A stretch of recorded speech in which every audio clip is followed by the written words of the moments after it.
오늘은 에스겔서 2장 1절과 5절에 있는 말씀을 주제로 마지막 때 하나님께서는 우리 모두에게 하나님의 말씀을 전하는 선지자와 같은 역할로 부르십니다라는 주제로 오늘 말씀을 가지고 함께 나누어 보도록 하겠습니다. 자, 우리 저번에 1장 말씀드린 대로 1장은 환상을 통해서 북쪽에서 북풍이 온다는 것을 하나님께서 에스겔에게 보여주셨고, 또 내생물을 위해 하나님의 보좌가 있는데 그 보좌가 예루살렘 혹 이스라엘에 고정되어 있는 것이 아니라 바퀴가 있고 날개가 있어서 어디든지 가고 그 영의 눈에 따라서 움직인다라고 말씀을 하고 있습니다. 마치 이건 유대인들 입장에서는 굉장히 중요한 이야기입니다. 어떤 거냐면 구약에서 이스라엘 백성들이 이해하고 있는 하나님의 보좌와 사도행전에서 말씀하고 있는 성령에 대한 그 이해를 유대인들이 생각을 바꾸는 데는 굉장히 중요한 부분들이었습니다. 그래서 사도행전의 주제를 우리는 단순히 선교행전이다 라고만 이야기를 하지만 유대인들 입장에서는 선교행전을 떠나서 하나님의 영이 모든, 과거에는 구약에서는 믿고 행함으로 구원을 받는 이런 구원의 자리에서 이제는 예수님을 믿을 때 구원을 받고 그 믿을 때 성령이 각 사람에게 임하는 것을 사도들에게 보여줌으로 인해서 구약에 이해하고 있던 구원이 행함의 구원이 아니라 신약에 와서는 믿음으로 구원을 받게 되었다는 것을 사도들에게 이해시키기 위해서 복음을 전할 때 믿는 각 사람에게 성령이 내려오는 것을 사도들이 눈으로 확인하게 해줬다는 것입니다. 그래서 사도행전은 사실 유대인들 생각, 특히 사도들의 생각을 바꾸는 작업에 하나님의 영의 역할을 중요하게 설명하고 있어요.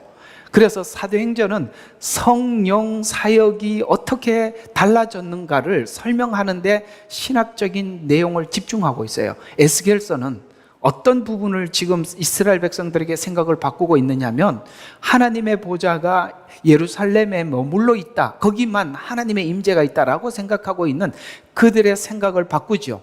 아니, 우리가 바벨론의 포로로 잡혀왔는데 여기 와서 하나님의 보좌가 여기 옮겨졌다고?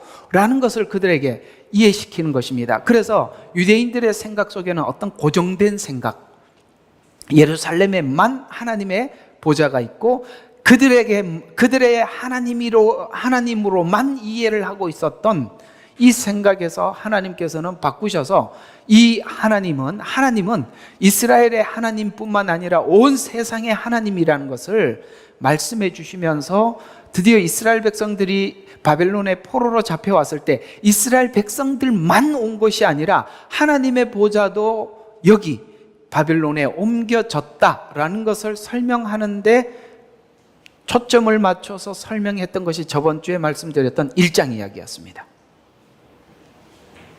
자, 넘어가고요. 그리고 이제 1장 13절에 보면 이제 머지않아 바벨론이 유다를 침공할 예언도 보여주시는데요. 자, 1장 13절에 보니까 내가 무엇을 보느냐라고 물으니까 하시기에 내가 말씀드리기를 내가 끓는 솥을 보나이다. 그래서 솥에서 물이 끓어요. 그 표면이 북쪽을 향해 있나이다 하더라. 주께서 내게 말씀하기를 북쪽으로부터 재앙이 땅의 거민들 위에 임하리라 하면서 동일한 예언으로 여기 끓는 가마 환상을 요한계시록 16장 1절에도 이렇게 이 끓는 가마의 환상, 북쪽에 기울어진 이 가마의 환상과 같은 환상을 동일하게 요한계시록 마지막 한일에 특별히 대접 재앙에서 이렇게 설명을 하고 있습니다. 16장 1절에 보면 내가 성전에서 나오는 큰 음성을 들었는데 7 천사에게 말하기를 가서 하나님의 진노의 7 대접, 아까 보니까 뭐였었죠? 여기 보니까 끓는 가마, 대접 같은 이야기입니다. 그래서 땅에 쏟으라고 하시더라 라고 말씀하셔서 오늘 대접 재앙이 마치 에스겔서에서 힌트를 얻어서 마지막 때 대접재앙은 이런 거구나라는 것을 여기서 알고 들어가서 대접재앙을 풀으라고 하나님께서는 이미 에스겔서를 통해서 끓는 가마 환상을 보여주시더라는 것이죠. 그래서 즉 이 예언은 이미 일어난 사건이지만 에스겔서에 앞으로 일어날 사건이라고 예표하고 있다는 것입니다. 이 일은 하나님께서 바벨론 왕의 마음을 움직여서 일어난 사건이라고 에스겔에게 말씀해 주셔서 마지막 적그리스도에게 후 3년 반에 그에게 모든 고난을 위임하고 대접재앙이 쏟아지는 그 시간에는 그 적그리스도가 완전히 모든 것을 권세를 가지고 이 땅에 7 재앙을 쏟듯이 바벨론 왕에게 하나님께서 허락하셔서 이스라엘이 포로로 잡혀가게 되듯이 마지막 한 일에도 적그리스도에게 하나님께서는 그에게 모든 고난을 위임하심으로 인해서 마지막 뭡니까? 대접재앙이 있을 것이라고 말씀하는 것과 동일한 의미를 갖고 있다는 것입니다. 그래서 요한계시록은 한 권의 책으로 풀기보다는 구약 내용이 70%가 인용이 되었습니다. 몇 퍼센트요? 70%가 인용이 되었기 때문에 이미 구약에 있는 선지서를 이해하고 그 이해하는 시각을 가지고 그대로 요한계시록을 들여다보게 되면 이 나팔재앙이 무엇을 뜻하고 나가서 또 이 대접재앙이 왜 대접이라고 표현을 하고 있는지를 오늘 이 에스겔서나 예레미야서를 통해서 이해하고 들어가서 해석을 하게 될 때 이 내용은 우리가 이미 알고 들어가서 거기서 조금 더 확산해서 좀 더 확장해서 이해할 뿐이라는 것이죠. 그래서 에스겔이 본 환상을 동일하게 요한도 마지막 때 환상을 봅니다. 에스겔이 본 것처럼 요한도 환상을 보게 되는데 적그리스도가 세워지는 것은 하나님께서 허락한 시간이고 적그리스도가 등장하면 적그리스도에 속한 자들은 적그리스도와 함께 동조할 것이고 하나님을 모독할 것이며 성도들에게는 환상을 보고 적그리스도가 무엇을 어떻게 할 것인지를 환상을 통해서 요한에게 잘 설명해 줌으로 인해서 그 날을 믿음으로 준비하고 대비하라고 주신 말씀이 요한계시록이다, 이런 말씀입니다.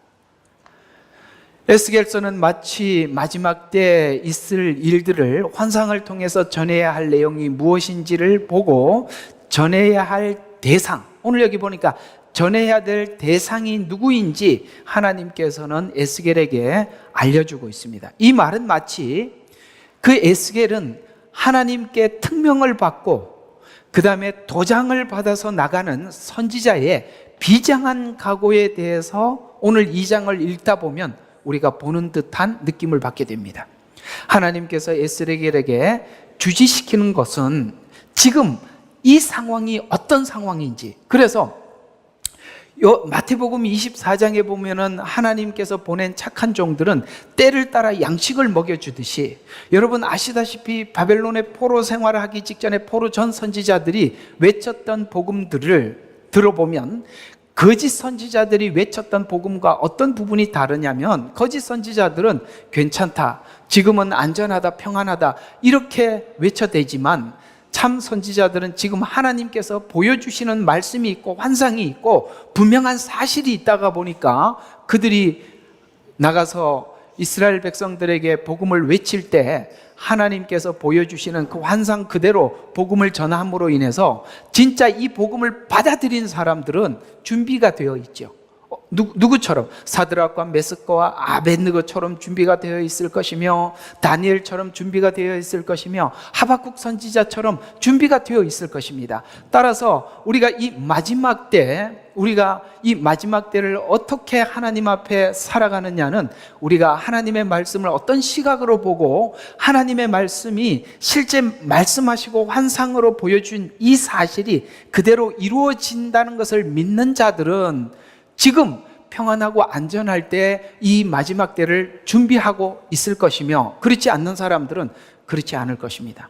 그래서 지금 보면은 그런 일들이 실제 지금 어떤 식으로 준비시켜 나가고 있으시냐면은, 지금 현재 되어져가는 모든 상황들을 우리가 사람들에게 전할 때 마음의 사람들은 서서히 마음에 자기 자신에게 묻고 대답을 하는 각오에 대해서 자기 스스로 묻고 대답을 합니다.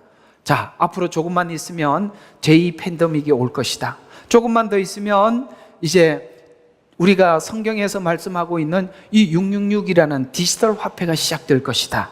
그 다음에 세상은 지진과 기근과 앞으로 기근의 시대가 우리의 눈앞에 와 있다. 이런 것들을 우리가 많은 사람들이 정보를 가지고 우리가 이해를 하고 있다 이 말입니다. 이해를 하고 있을 때 그때 각자가 여러분에게 그 현장에 우리가 와 있지는 않지만 우리 각 사람은 스스로에게 묻죠. 뭘 묻습니까? 내가 만약에 이런 상황이 내 앞에 왔을 때 나는 어떻게 할 것인가 라고 여러분 자신에게 묻고 대답하는 일들을 지금 하고 있을 것입니다. 하고 있지요? 네. 이것이 왜 중요하냐면 지금 여러분이 여러분 스스로에게 묻고 대답하는 일들을 계속 해두지 않으면 막상 그 사실이 그 현장에 왔을 때 막연하게 추상적으로 이해하고 있던 것들이 오는 겁니다. 그러나 지금 여러분들이 여러분 스스로에게 묻기도 하고 대답하기도 하셔서 여러분이 준비되어 있어야 하는 것이죠. 그래서 하나님께서는 이스라엘 백성들이 포로로 잡혀가기 직전에 이사야 선지자나 에레미야 선지자나 이런 선지자들을 통해서 계속 뭘 하고 있습니까? 하나님께서는 앞으로 이렇게 할 것이다 라고 말씀하셨을 때 하나님은 이 모든 것이 하나님의 주권 아래 하나님께서 통치하시는 하나님의 계획대로 되어간다는 것을 믿는 사람들은 마치 마음의 준비와 각오를 가지고 불 속에라도 들어갈 준비를 할 것이고 사자굴에도 들어갈 준비를 하겠지만 갑자기 그 일이 닥쳐왔을 때 대부분은 그 일을 감당할 수 없게 된다 이 말입니다. 따라서 이 마지막 때를 따라 양식을 나누어주는 종 아래 여러분 자신이 준비되는 것이 그 현장이 다가왔을 때 여러분들은 여러분 스스로가 이미 준비된 마음으로 그 앞에서 여러분이 선택을 할 수 있게 될 것입니다. 그런 차원에서 우리는 이 예언이란 앞으로 될 일들에 대해서 우리에게 말씀을 하고 계시는데 될 일들이 하나님을 믿는 사람들은 될 일에 대해서 된다고 믿는 것입니다. 그러나 하나님을 믿지 않는 사람들은 그 될 일들에 대해서 설마 성경은 그렇게 말했지만 그 사실과 현장이 내 생애에 오겠어? 라고 생각을 하지만 그것이 바로 하나님을 진짜 온전히 믿느냐 거짓되이 믿느냐에 대한 분명한 차이가 되는 것이죠.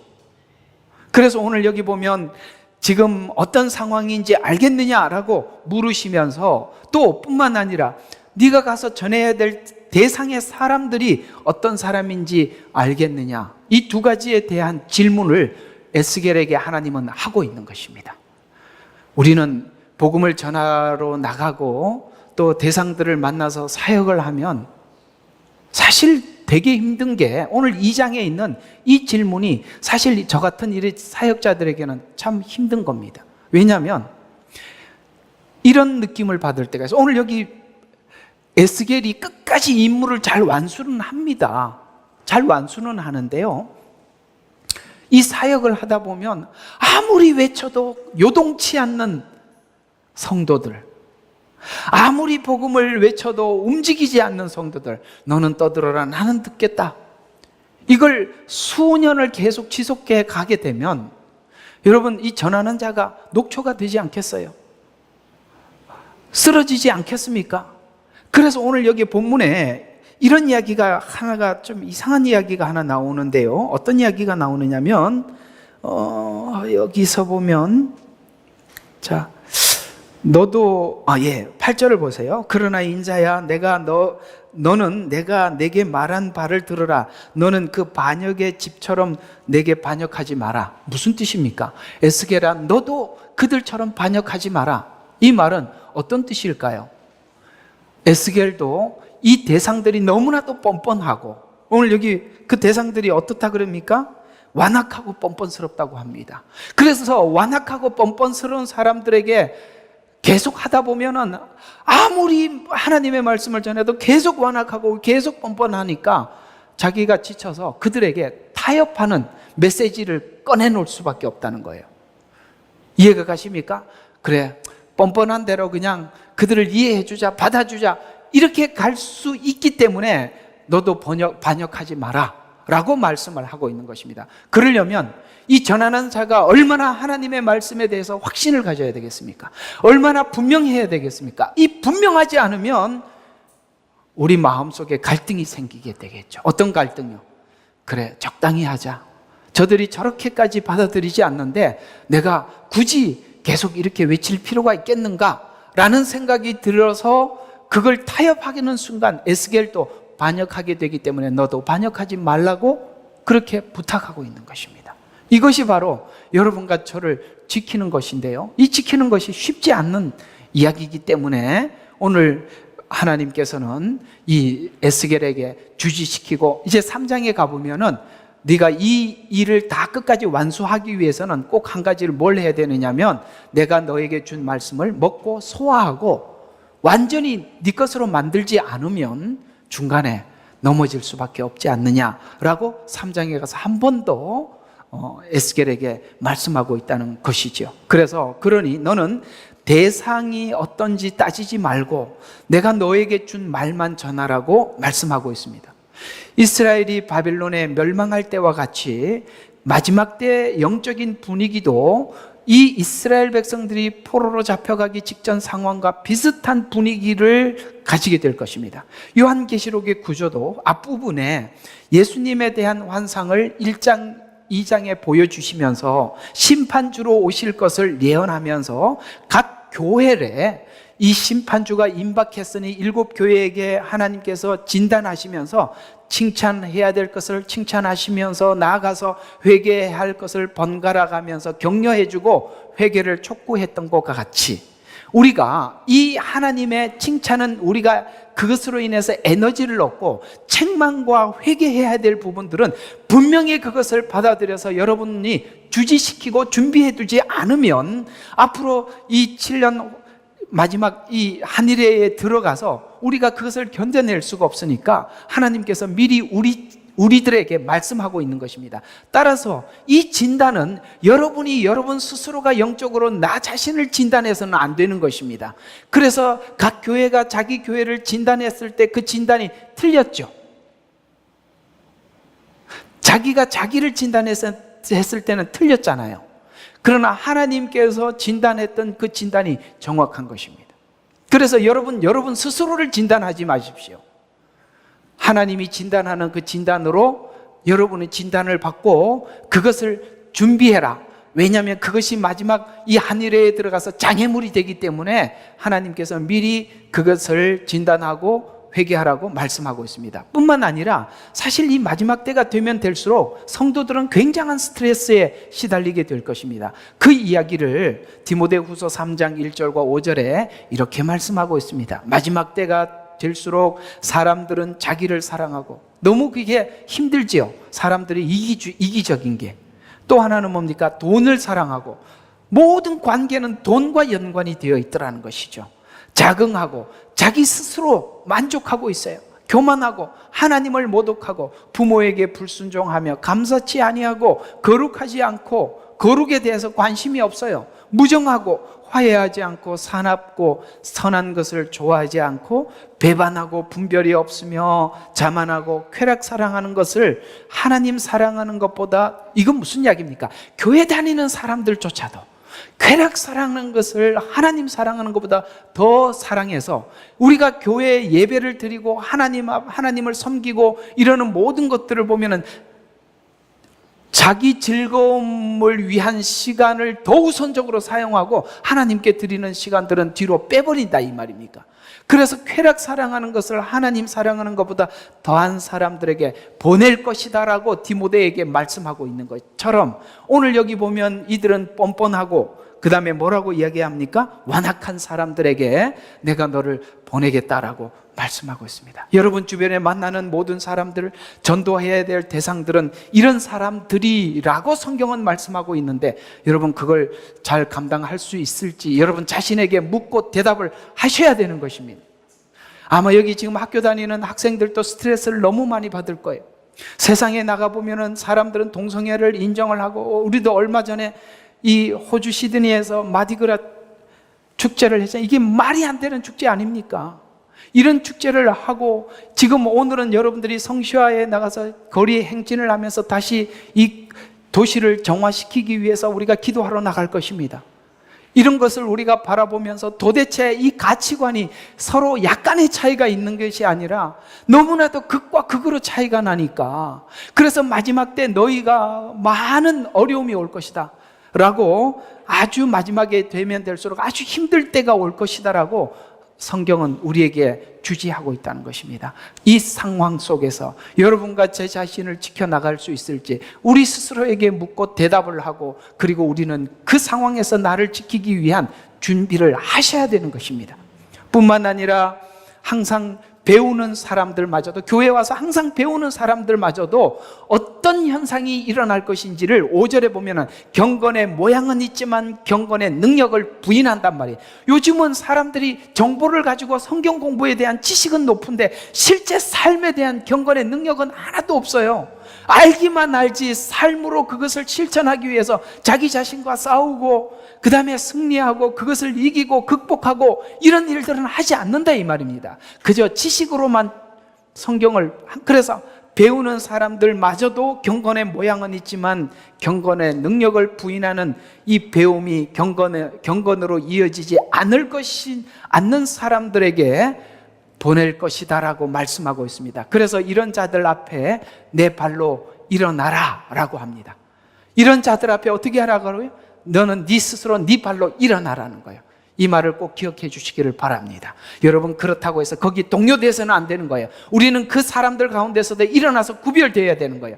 시편 1편에 보면은 복 있는 사람은 악인의 꾀를 쫓지 아니하고 죄인의 길에 서지 아니하고 오만한 자의 자리지 앉지 아니하는, 우리 스스로가 그 자리를 박차고 일어나서 거부하는 거부의 능력을 갖는 것입니다. 성경에 보면 모세의 신앙에 대해서 말씀하시기를 이렇게 말씀하고 있어요. 그는 바로의 공주의 아들이라는 지위를 거부했다고요. 신앙은 거부할 줄 아는 것입니다. 자기 안일함을 거부할 줄 아는 것이고, 세상의 악한 이 세상 가운데서도 거룩을 선택하는, 그것이 바로 신앙이라고 말씀하고 있는 것입니다. 그래서 오늘 에스겔에게 내 발로 일어서라 라고 말씀하고 있어요. 그래서 1절과 2절에 보면은 이스라엘의 파수꾼으로 파송받은 에스겔 선지자는 이스라엘의 정화를 위해서 70년이라는 하나님의 그 기간을, 포로 생활을 하나님이 허락하십니다. 그리고 그 일을 하기로 결정하시죠. 이 기간은 이스라엘 정화를 위해서 필연적으로 필요한 시간입니다. 아멘. 마지막 한 일에도 하나님께서 정말 그리스도인들이 아직 정화되지 못한 그리스도인들이 정화되기 위해서 필연적으로 필요한 시간입니다. 어쩌면 우리가 살아가는 일상 속에서 여러분과 제게도 고난은 필연적인 것입니다. 왜요? 그렇지 않으면 우리가 결코 정화되지 않기 때문입니다. 이 시간 이스라엘은 포로 생활을 통해서 지금 오늘 이 에스겔 선지자, 에레미야 선지자가 외치고 외쳤지만 듣지 않아요. 오늘 여기 보니까 그들은 듣지 않을 것이라고 분명히 말하고 있습니다. 듣지 않습니다. 그러나 그들은 포로 생활 가운데 이 선지자들의 말을 생각해 보게 될 것입니다. 아마도 여러분들이 그 앞에서 대면해서 말할 때는 아무도 듣지 않을 수 있어요. 그러나 막상 그 시간이 돼 하나님께서 그 말을 생각할 수밖에 없는 상황을 허락하실 것이고 그때 생각하게 될 것입니다. 그들은 포로 생활하면서 그래, 에스겔 선지자가 뭐라고 말을 했었지? 에레미야가 뭐라고 말을 했을까?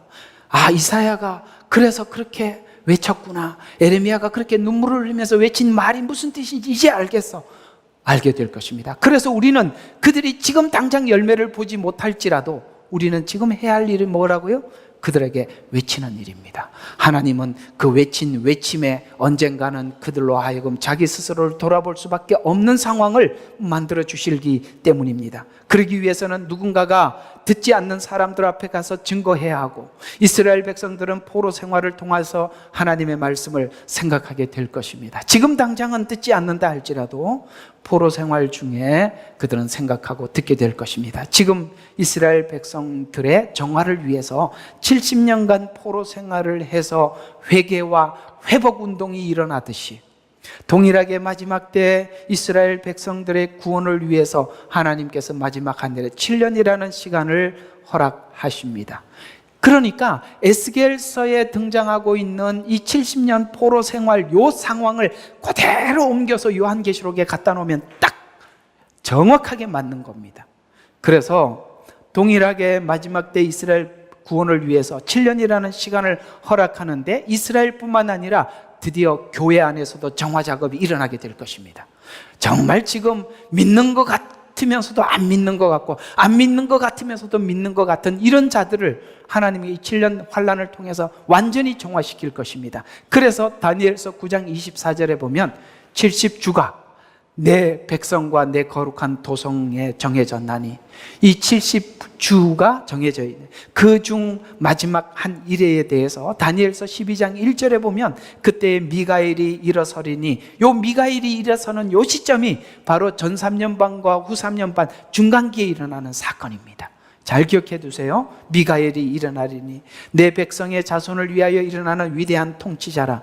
또 고난의 때가 있으리니, 마지막 한 일에는 분명히 고난의 때라고 분명히 말씀하고 있어요. 그러면서 그것은 민족이 생긴 이래로 그때까지 결코 없었던 것이라. 와, 이 고난의 때가, 지금까지 이 고난은 어림없다는 거예요. 너무나도 큰 고난이라고 이야기를 하면서 민족이 생긴 이래로 그때까지 결코 없었던 것이라. 그때 내 백성이 구제될 것이니 그 책에 기록된 발견된 모든 자들이라. 하나님의 생명책에 기록된 자들은 하나님께서는 그 시간을 통해서 연단하고 하나님께서 찾아오시겠다는 거예요. 저는요, 이 7년이라는 시간이 축복의 시간이라고 봅니다. 만약에 하나님이 이 7년이라는 시간을 주지 않고 지금 임재하셔서 심판하시면 하나님은 정말 우리를 사랑하지 않는 겁니다. 이 상태로 하나님이 오셔서 심판할 수는 없어요. 여러분, 우리는 이런 생각을 하죠. 나는 괜찮으니까, 이렇게 생각하십니까? 아닙니다. 이 시간 없이는요, 여러분 한번 여러분 자신이 하나님 앞에 정화되고 하나님 앞에 연단되었던 시간이 언제였다고 생각합니까? 놀랍게도 우리 인생에 하나님께서 개입하셔서 우리의 삶을 연단하실 때, 아마 여러분들은 많은 생각을 하면서 하나님께 많은 생각을 돌이켰을 것입니다. 이런 것처럼 하나님이 7년이라는 이 시간 속에 딱 가두어 놓고 하나님께서는 이들을 연단하시겠다고 약속하고 있습니다.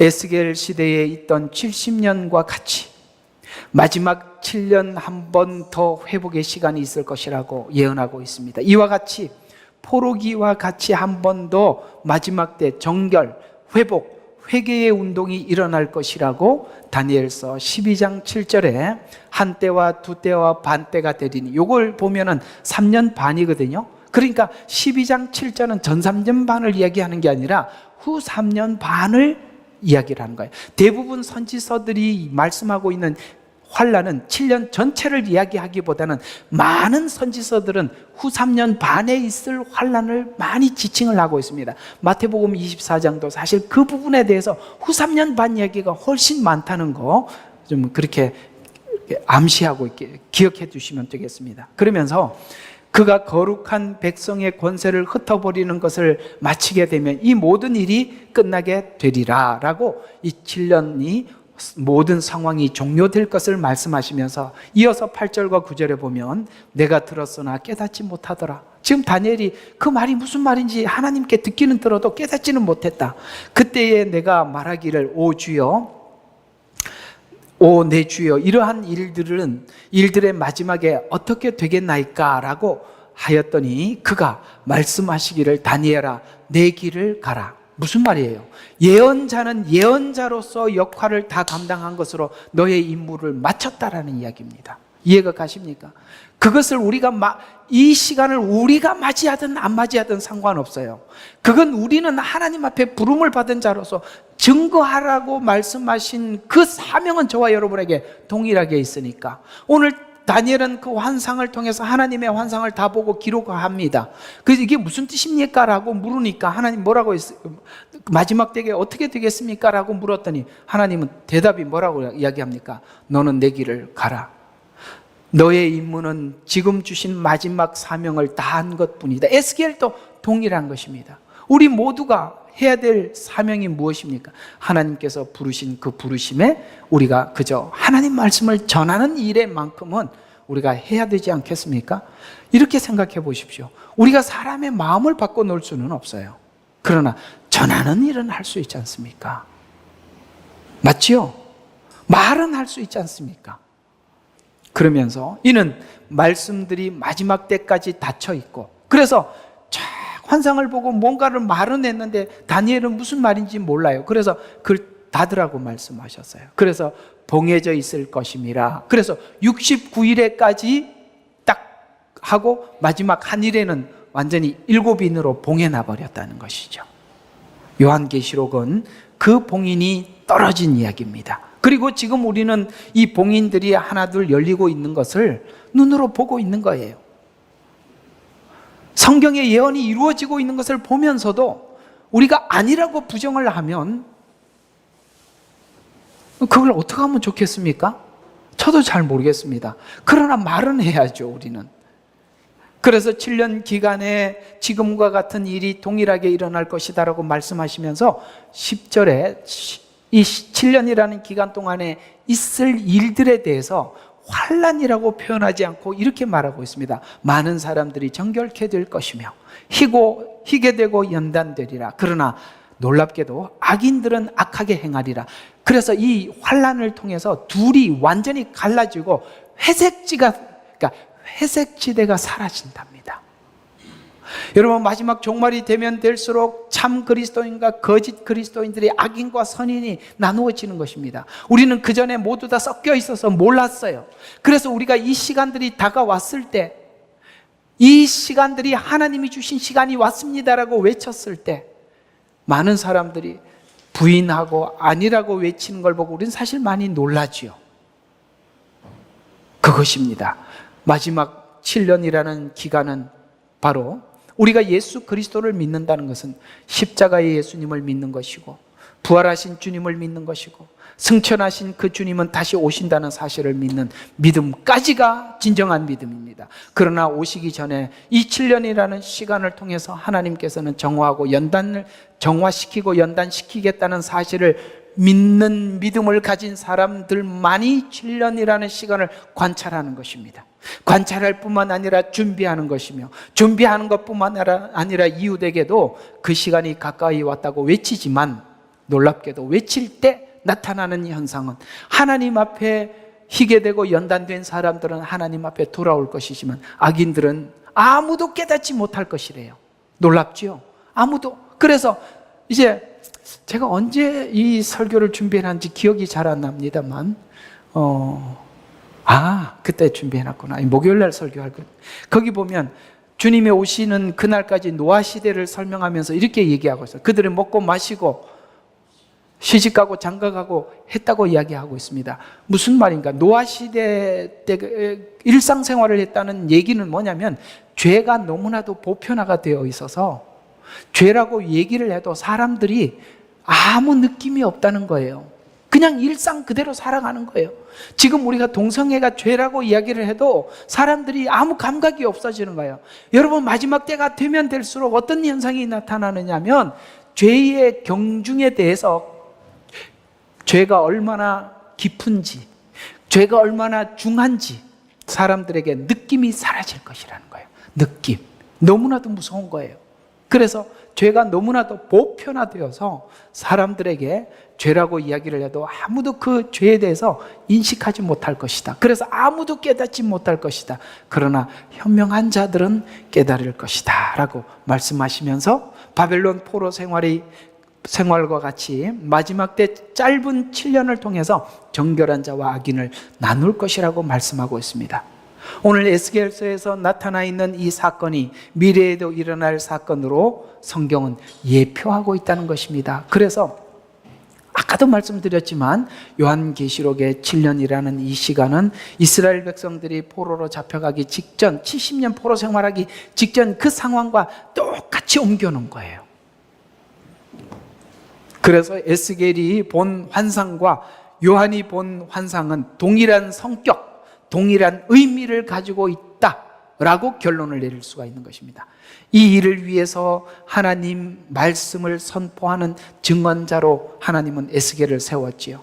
그래서 에스겔은 마치 마지막 때에 있을 증인이 어떤 각오로 부르심에 임해야 하는지를 그 자세를 설명해 주고 있으며, 하나님께서 어떻게 무엇을 하려 하는지 알고 그 부르심에 임해야 하는지를 잘 말해주고 있습니다. 그래서 이 부르심을 위해서 오늘 1절에서 3절에 보면 인자야 일어서라. 여러분, 복음을 전파하는 이 사람에게 가장 먼저 해야 될 일은 여러분과 여러분 스스로가 일어서야 되는 것입니다. 복음 전하는 자가 무너져 버리고 나면 아무것도 할 수가 없는 거예요. 정말 이 자리를 지키는 게, 이 자리를 지켜내는 게 너무나도 귀한 것입니다. 여러분이 그 매주 이 자리를 지켜내고, 여러분이 만나는 사람들에게 그들이 듣든지 안 듣든지 그 말을 전하는 것, 그것이 바로 여러분 자신을 지키는 일이고 하나님 앞에 부르심에 우리가 화답하는 것이죠. 그러면서 인자야 일어서라. 그가 내게 말씀하실 때 그 영이 내게로 들어와 나를 세우기를 내가 내게 말씀하시는 분께 들으니, 영이 들어왔답니다. 그래서 예수님이 말씀하시죠. 성령이 너에게 임하시면 예루살렘과 유대와 사마리아 땅끝까지 내 증인이 되리라. 하나님의 영이 임하면 증인이 되라가 아니라 되리라. 무슨 뜻입니까? 말할 수밖에 없다는 거예요. 그 증언을 할 수밖에 없다는 거예요. 그래, 되리라 라고 말씀하시는 것처럼 내 영이 들어와서 내게 나를 세우기를 내가 내게 말씀하시는 분께 들으니, 뭐라고 말씀하시냐면 내가 너를 이스라엘 자손 반역하던 반역 잘하는 민족에게로 보내노라. 그들과 그들의 조상이 내게 범죄하여 바로 이날까지 이르렀느니라. 자, 하나님을 알지만 뻔뻔하고 완악한 자손에게 선지자를 보낸다는 게 참 놀라워요. 이걸 보면은 이 마지막 때가 되었습니다, 하나님이 심판이 이르렀습니다 라는 말을 우리가 생각할 때는 믿지 않는 불신자들한테 가서 해야 된다고 생각하지 않습니까? 그렇죠. 그런데 이상하게 놀랍게도 에스겔 선지자를 보낸 자들은 이방인들이고 하나님을 모르는 사람들이 아니라 하나님을 아는 사람들에게, 이게 무슨 뜻일까요? 우리는 참 많은 생각을 하게 하는 것입니다. 저는 이렇게 생각합니다. 마지막 때 다시 교회에 복음이 전해져야 된다는 거예요. 희한한 일이죠. 교회는 전할 필요가 없는 곳인데 놀랍게도 이스라엘 백성들에게 가서 복음을 전하라는 거예요. 이단들은요, 그렇게 신천지는 교회 가서 추수하러 간다고 추수하러 왔어요. 그건 그들이 말한 거짓말입니다. 그러나 이런 이야기를 가지고 이야기를 하는데 가만히 생각해 보면 이 말에 대해서 우리도 사실 부인할 수 없을 만큼 답답한 거예요. 왜? 이 마지막 때가 다가왔고 이 소식을 교회가 전해야 함에도 불구하고 말을 하지 않고 있는 것이 기가 막히잖아요. 그래서 어쩌면 이 에스겔 선지자는 그 당시에 썼던 서기관들이나 제사장들에게 엄청나게 미움을 받을 것입니다. 그리고 에스겔 선지자가 외치는 이 복음을 그들은 듣지 않습니다. 그래서 하나님께서는 완악한 자손들에게 선지자들을 보내서 여전히 하나님께서 너희들을 향해서 관심을 가지고 있으며 돌보고 계시며 구원하시기를 바란다는 것을 그들에게 알려주시기를 바란다고 말씀하고 있습니다. 디모데후서 3장 1절과 5절과 같은 상황이라 할지라도 하나님은 이 상태에서 그저 심판하지 않고 선지자들을 보내서 마지막 구원을 위해서 애쓰시는 모습을 보여주고 있는데요, 마지막 때 에스겔 같은 선지자들을 세워서 이스라엘에게 시작한 회개 운동이 이스라엘로부터 시작하여 전 세계에 일어날 것이라고 성경은 말씀하고 있는 것입니다. 과거에는 이스라엘은 한 민족을 통해서 증거했지만 마지막 때에는 두 증인 이스라엘과 이방 교회를 통해서 마지막 하나님 추수운동을 하게 될 것이라고, 전 세계에 일어날 것임을 요한계시록에서는 말씀하고 있는 것입니다. 초림 때에 있었던 사도들의 외침과 같이 마지막 때 종들의 외침을 통해서 하나님은 추수하게 하실 것입니다. 그러나 보냄을 받은 종이 명심해야 할 것은 하나님께서 그들을 회복시키려는 간절한 마음을 그 마음에 담아 나가는 것과 동시에, 하나님의 마음을 가지고 나가는 것과 동시에 전해야 할 대상이 뻔뻔하고 완악하여서 전하는 말씀을 그들이 듣든지 안 듣든지 전해서, 그래도 하나님은 지금 뭘 이야기하느냐면, 그래도 너희를 위해서 선지자가 너희에게 있다는 것을, 마지막까지 하나님이 이 일에 대해서 열심을 다하고 최선을 다하고 있다는 것을 그들에게 알게 하라는 것이에요. 이것이 바로 하나님의 마음을 가지고 전하는 것입니다. 우리가 하나님의 마음을 가지고 그들에게 전할 때, 하나님은 여전히 너에게 관심을 가지고 있고 너를 지키시고 너를 하나님께서 회복하기를 원하신다라는 것을 그들에게 알려주라는 것입니다.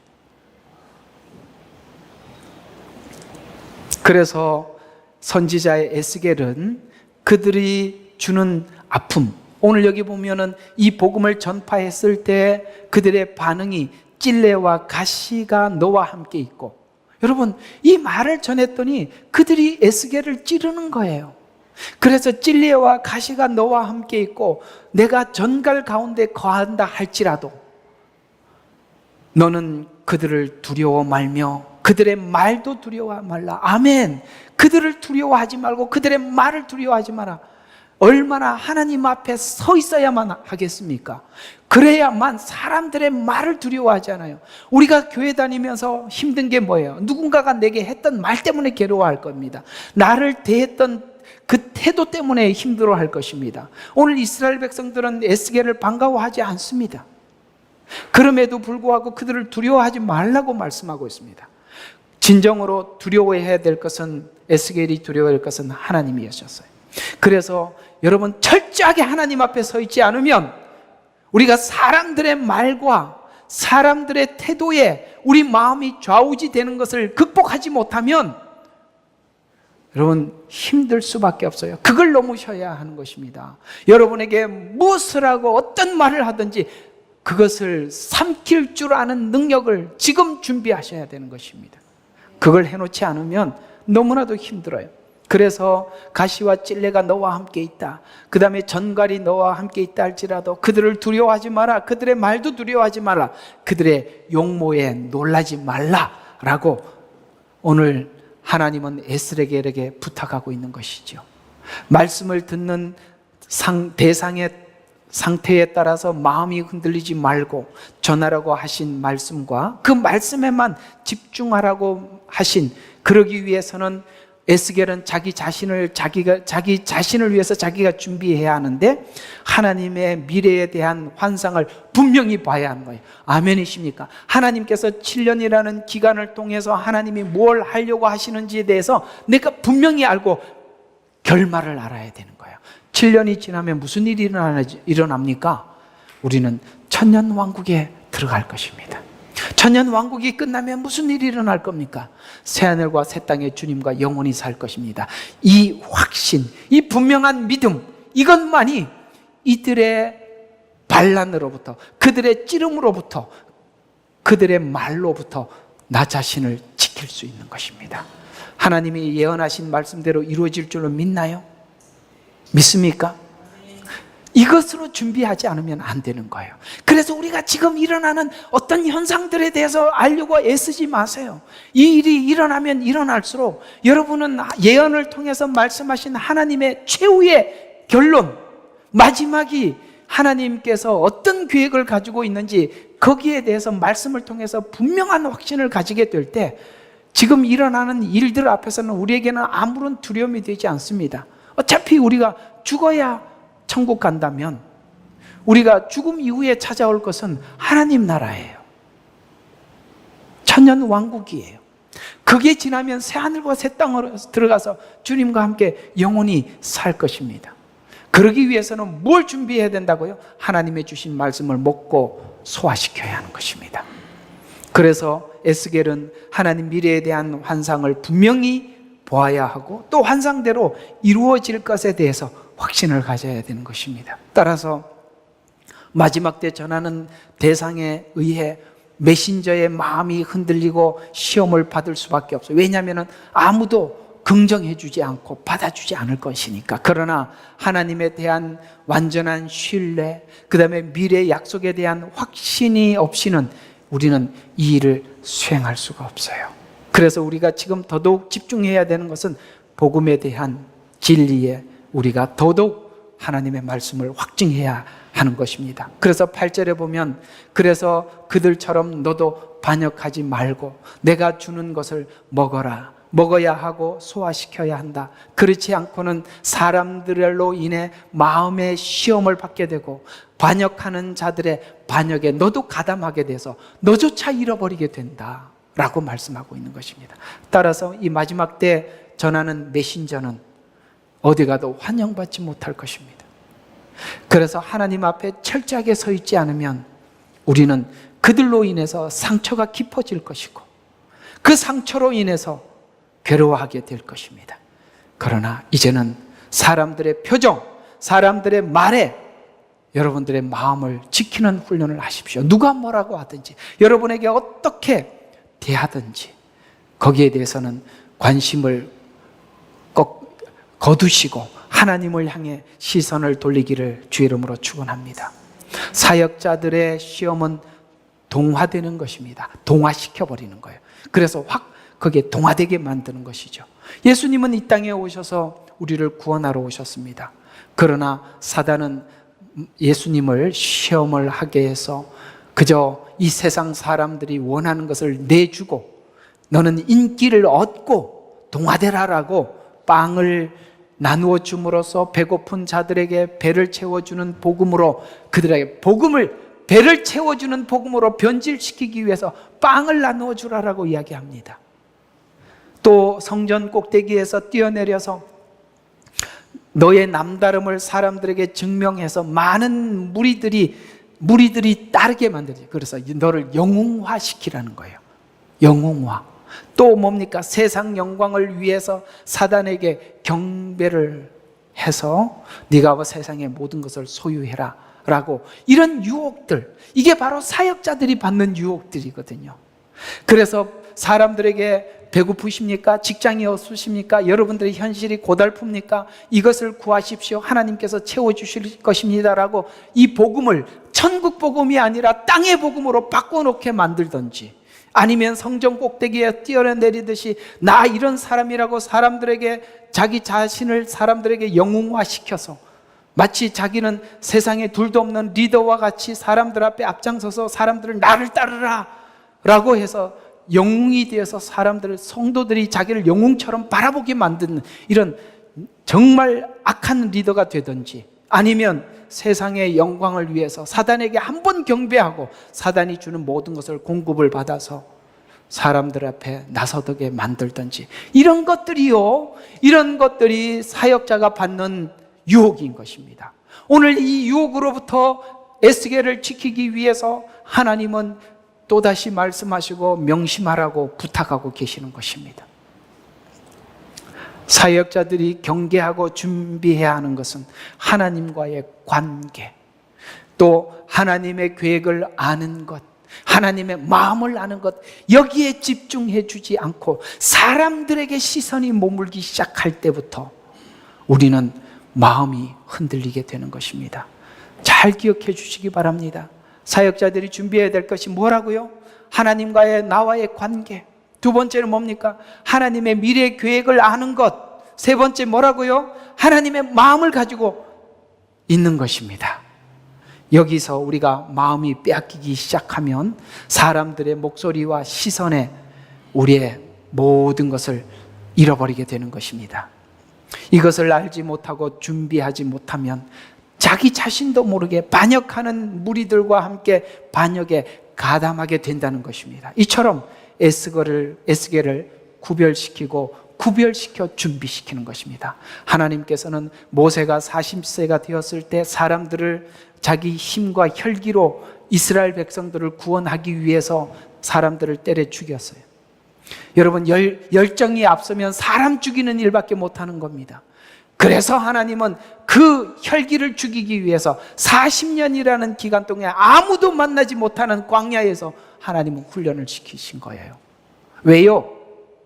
그만큼 사역자들이 사람들과 함께 동료되기가 쉽고 자기 열정으로 목회하기가 쉽고, 그래서 40년이라는 광야 시간은 뭘 이야기하느냐? 하나님과 대화하는 시간을 준 겁니다. 누가 같이 대화할 사람이 거기 누가 있겠어요? 그래서 80세가 되었을 때 모세는 드디어 하나님 그 부르신 부르심을 충실히 감당하는 것입니다.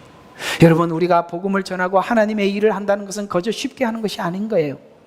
그만큼 하나님은 그 사역자를 지키고 보호하기 위해서 그만큼 피나는 훈련을 하시는 것입니다. 모세가 40세의 혈기로 부르심에 임하려 했지만 40년 광야 생활을 통해서 준비시켜 구별시키듯이 에스겔에게 하나님의 미래를 보여주며 소화시켜 준비시킨 것처럼 철저히 무장시켜서 에스겔을 보냅니다. 그래서 에스겔은 9절부터 10절에 보면은 두루마리 책을 펴고, 아멘, 하나님의 말씀을 펴고, 그 다음에 뭐 하자고요? 3장 2절에 보니까 먹고 창자에 채우라고 합니다. 그런데 채워봤더니 기가 막히게 그 안에 있는 양념들이 이런 것들이래요. 애가, 애곡, 화. 듣는 사람이 좋겠습니까? 애곡인데요, 애간데요, 화가 있으리라는 메시지를 전해야 되는데요, 그들이 좋겠습니까? 듣는 사람들이 환영하겠습니까? 환영하지 않을 것입니다. 마지막 때는 정말 하나님의 심판을 전하는 메시지라고 말씀하고 있어요. 이 모든 내용들은 마치 장송곡에 해당되는 말들이에요.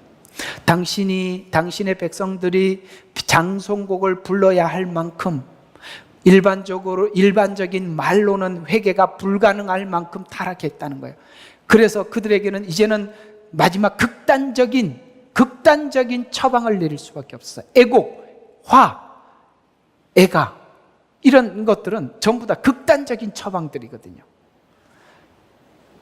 이들은 바벨론에서 장송곡을 불러 하나님 안에 있는 행복을 생각하게 만들 것입니다. 이 장송곡 같은 애가는 지금과 같은 회복을 얻게 될 것입니다. 그래서 지금 부르는 이 슬픔의 노래는 훗날 뭡니까?